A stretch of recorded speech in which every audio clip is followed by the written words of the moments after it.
Now, at one point, that gunman fired shots at Sarah Moonshadow, and Sarah is joining us now to walk us through what happened. Sarah, thank you for being with us. I know you were with your son, and we're very thankful that both of you are physically okay this morning, but tell us how you're doing mentally and emotionally. I think we're still kind of in shock that it even happened. There really wasn't any sort of indication, you know, that whenever we had come in that there was any kind of problem, and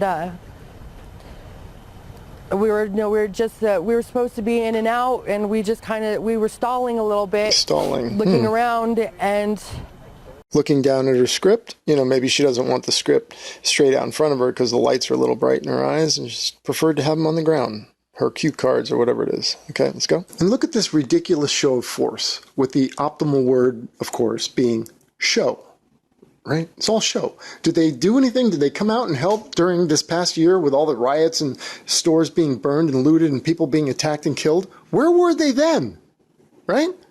Ugh. At first I was kind of kicking myself, you know, feeling like if we had left a little bit sooner, maybe we could have avoided things. But then I realized King Supers, I'm sure Russian vids would have something to say about that, but I don't know what that thing is that he uses, the calculator and what have you, but I'm sure that'll add up to 33. That we probably could have been in a lot bigger trouble had we left anytime sooner, because when we had gotten out of the store, there were people laying in the street. Looking down, reading. I tried to run for him. And my son pulled me back and said that... What was that? And said that... And my son pulled me back and said that... Sounded like she was going to say, and she said... See, I don't even think this woman has a son. And this is all fake. I don't know. This woman looks more like a meth head or something.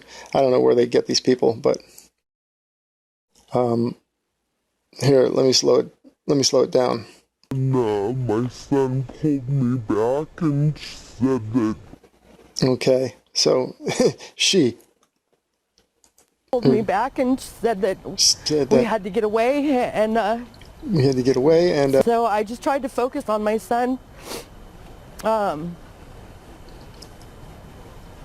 was mostly focused on like just making sure that he stayed as close. I was making sure that he said, what? Mostly focused on like just making sure that he stated. He stated. See, again, she's forgetting the he. That's her son. It's like she said was going to say they. Before it was she. Looking down the script. I was mostly focused on like just making sure that he stayed as close. Making sure he stated. Just making sure that he stayed as close. He. Okay. There's something fishy going on here. Close to me as possible, and that he didn't stand up too far, because I just didn't want him to be too tall and become like a moving target, because we couldn't tell exactly where the shooter was. We knew that he was getting closer to us. We were pretty aware, like straight immediately, that it was a large firearm that he was using. Firearm. And I just started focusing as much as I could on the sound and the direction that he was moving, and the sound and the direction he was moving. How many seconds in between firing? How many seconds? Then, why? If I could hear him racking his firearm in between shots, so that I could try to gauge what kind of platform he was using. What kind of platform? So I knew that what we were dealing with, but there was too much noise and too much. So I just looked at my son and I told him in between shots, by the fourth shot I started counting. By the fourth shot. And I told him we have 3 seconds. 3 seconds. What is she gauging? Like a thunderstorm? You ever, you see the lightning, then you count the seconds to the thunder? I mean, what is she talking about? And who talks like this that just went through something? Obviously, she's reading a script. Stay low and don't look and just move fast. And he almost hesitated, and I just told him... almost hesitated. We don't have another option, where we don't have any other chance to get out of here. So he got to his hands and feet and stayed low and just kind of ran like... Got to his hands and feet and stayed He like... just kind of like that ran and crawled on his hands and feet. Like a monkey? Like an orangutan? So that he wouldn't be seen. Okay. And come on, p-brane, be fair. She's just been through a traumatic event. Yeah, I don't think so. I briefly glanced to my right to make sure that we had a clearing, and I don't know exactly who I could see because it was just so fast. I don't know exactly who I could see. This is making no sense ever. Stayed focused on my son and on trying to get away. Yes, Sarah, your survival instincts, your mom instincts. Again, mom, I don't think this is a mom. She looks more like a meth head, crackhead. I don't know where they get these crisis actors or they pull these people in from. But no, she said she, he, they, he. Come on.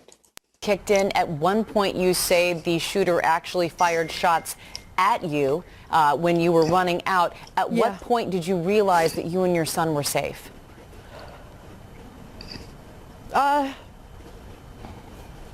think at the point whenever I saw, I'm pretty sure it was Officer Talley that was coming down the street, and I tried to jump out from where we were crouching down behind a stone. Crouching down behind a stone. Yeah, I was crouching down behind a stone. Okay, yeah. I mean, wouldn't you say like I was behind this big rock, but crouching down behind a stone? Even I know you're nitpicking, p-brane, but you know, hey, this is fake, man. If you can't see, this is fake.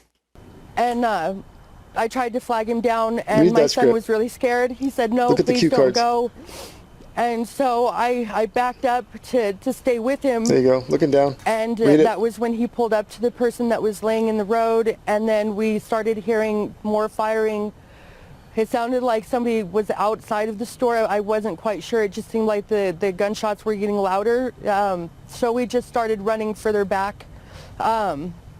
We went to the side of the building a few feet away, and then at some point another officer came running. I'm not sure from where exactly, but she came running in our direction telling us to move. And so I'm pretty familiar with the neighborhood.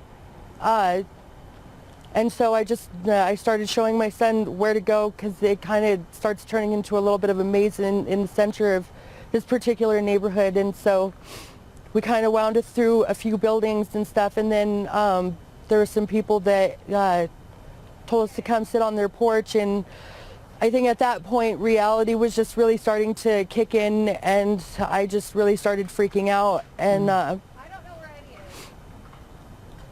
It's an unimaginable thing to have to live through and to try and process. But Sarah, we are so happy and thankful that you are okay. Please give your best to your son as well, and really appreciate you walking us through what happened. We wish the best for you in your recovery, because you will have to recover from something that traumatic. Yeah, she'll recover from something, but it ain't this.